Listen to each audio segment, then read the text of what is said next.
Japan's next Prime Minister, Sanae Takaichi, follows Thatcher's example as she breaks barriers in Japanese politics. Hundreds of trekkers trapped by a sudden snowstorm on Mount Everest in Tibet are finally rescued safely. A deadly Russian airstrike hits Ukraine, killing 5 people and damaging key power stations across the region. Israel and Hamas move closer to peace talks in Egypt as both sides prepare for possible Gaza ceasefire discussions. A U.S. federal judge stops the Trump administration from sending National Guard troops to Oregon for now. Heavy rains and landslides destroy several Nepalese villages, killing at least 44 people and leaving many missing. Violent protests calm down after a peace deal is reached in Pakistan-administered Kashmir, bringing relief to the region. India's women's cricket team beats Pakistan in the World Cup, but a disputed dismissal leaves tension high and no handshakes.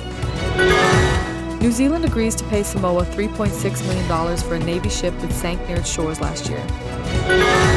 Immigration agents in Chicago are using helicopters and chemical sprays, raising concerns about rising aggression in operations.